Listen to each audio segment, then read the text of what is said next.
Welcome everyone. In this video, I will show you guys how to customize your logo to use it as a YouTube watermark branding. To do that, first open the logo, click on File, Open, and click the logo which you are going to use. The first step is to use the crop tool and reduce the size of the image.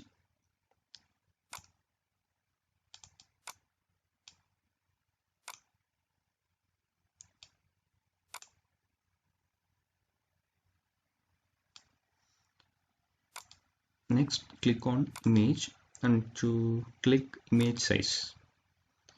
So some of you might find that this thing is linked between the width and height. If that is selected, it means that it maintains the actual ratio. So you have to click it again to disable the link between them. Then you have to change the size to 150 for both the height and width. Click on OK.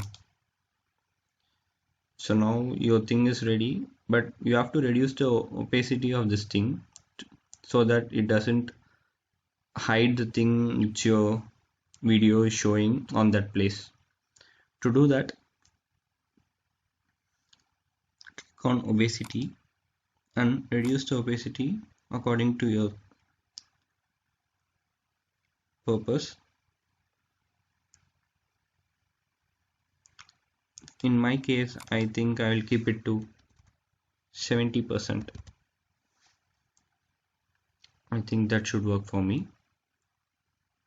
Then click on File, Export, Export as.